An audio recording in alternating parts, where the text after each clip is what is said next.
Evangelho de Jesus Cristo segundo São Marcos. Glória a vós, Senhor. Depois de ressuscitar na madrugada do primeiro dia após o sábado, Jesus apareceu primeiro a Maria Madalena, do qual havia expulsado 7 demônios. Ela foi anunciar isso aos seguidores de Jesus, que estavam de luto e chorando. Quando ouviram que ele estava vivo e fora visto por ela, não quiseram acreditar. Em seguida, Jesus apareceu a 2 deles com outra aparência, enquanto estavam indo para o campo. Eles também voltaram e anunciaram isso aos outros. Também a estes não deram crédito. Por fim, Jesus apareceu aos 11 discípulos enquanto estavam comendo e repreendeu-los por causa da falta de fé e pela dureza de coração, porque não tinham acreditado naqueles que tinham visto ressuscitado. E disse-lhes: Ide pelo mundo inteiro e anunciai o Evangelho a toda criatura. Palavra da salvação. Glória a vós, Senhor. Meus amigos, nesse sábado, dia 6 de abril, o texto que nós lemos é o último capítulo, é o finalzinho do Evangelho de São Marcos. Um texto muito precioso para cada um de nós também. Jesus hoje está chamando a atenção para 2 coisas, né? E eu quero começar pela última. Jesus diz no finalzinho do Evangelho: Ide pelo mundo inteiro e anunciai o Evangelho a toda criatura. Ide. Esse é o mandato de Cristo. Ide anunciar. Ide contar. O quê? A boa notícia. Qual é a boa notícia? Jesus venceu a morte. Ele ressuscitou verdadeiramente. Aleluia, aleluia, aleluia. Essa é a grande novidade do Evangelho.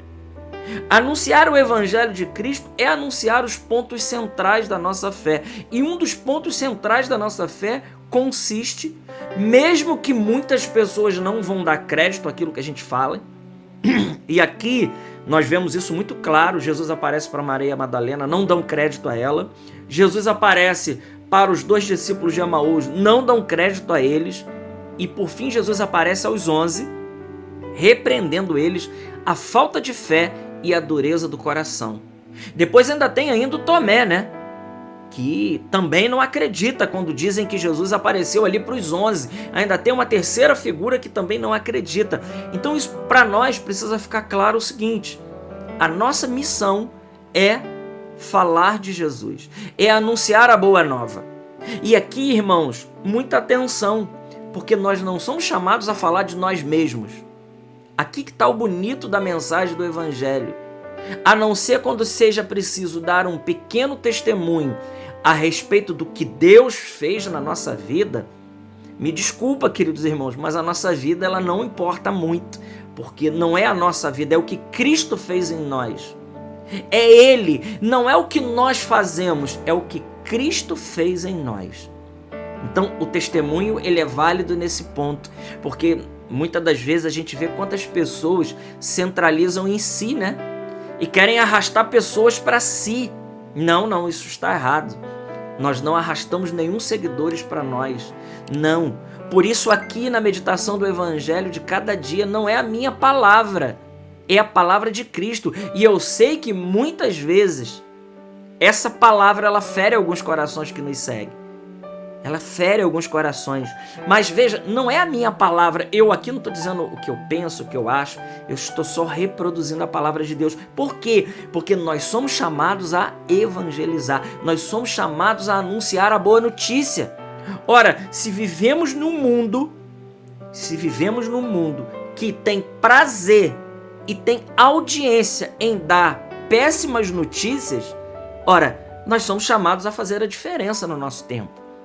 Se a mídia, 24 horas por dia, 7 dias por semana, ela anuncia desgraça e em cima de desgraça, coisa ruim em cima de coisa ruim, e vocês já pararam para perceber o quanto isso tem audiência?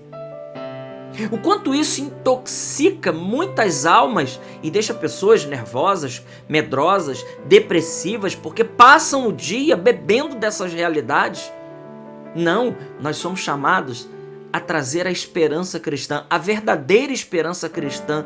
Nós somos chamados a anunciar o evangelho, custe o que custar. Ora, se a gente fez uma leitura atenta à primeira leitura de Atos capítulo 4, desse dia de hoje mesmo, nós vamos ver que Pedro e João, por terem curado aquele homem, é a primeira leitura de quarta-feira, por Pedro e João ter curado aquele aleijado na porta do templo Formosa, eles arrumaram um grande problema para eles, e diante do milagre, ficou assim impossível. As pessoas começaram a se converter, e aí os chefes do Sinédrio, expulsaram eles lá e proibiram eles de falar de Jesus. Ora, qual a resposta de Pedro? Pedro disse: antes agradar a Deus do que agradar os homens. Nós não estamos aqui para agradar as pessoas, nós estamos aqui para agradar a Deus. Deus em primeiro lugar. Foi a resposta de Pedro.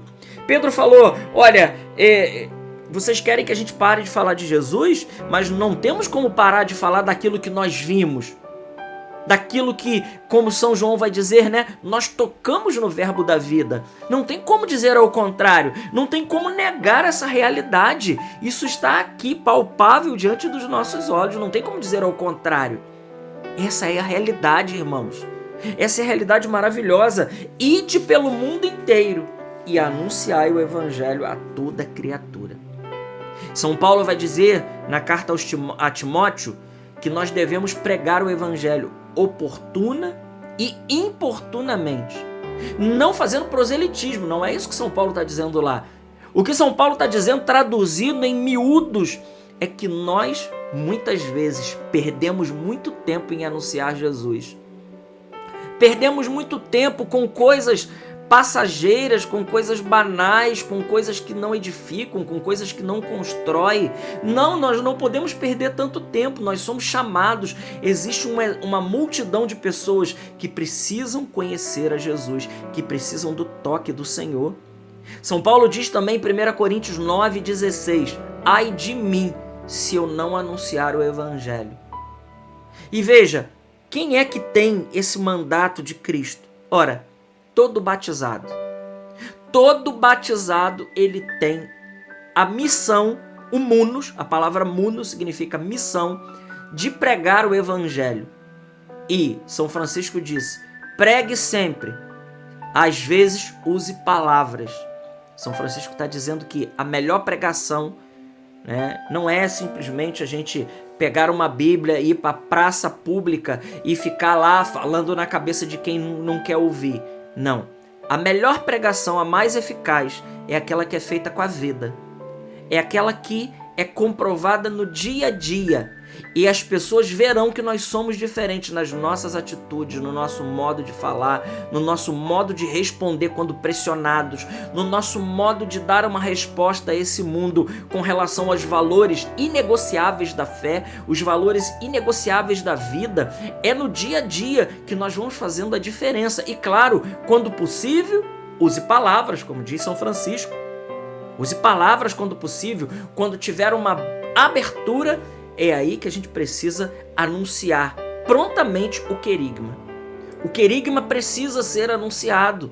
Os passos do querigma, eles continuam sendo eficazes.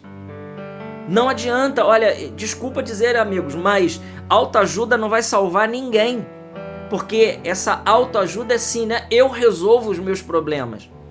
Não. A nossa salvação não vem de nós, a nossa salvação vem de fora. Nós não anunciamos a nós mesmos, nós anunciamos a Cristo Jesus. Ide por todo mundo e pregai o evangelho a toda criatura. Mesmo que tenha alguns que não vão dar crédito àquilo que a gente fale, não tem problema. Jesus aqui já está nos avisando, olha, vai ter muita gente que não vai acreditar, não vai dar crédito ao que vocês falam. Não importa. Importa que nós precisamos anunciar.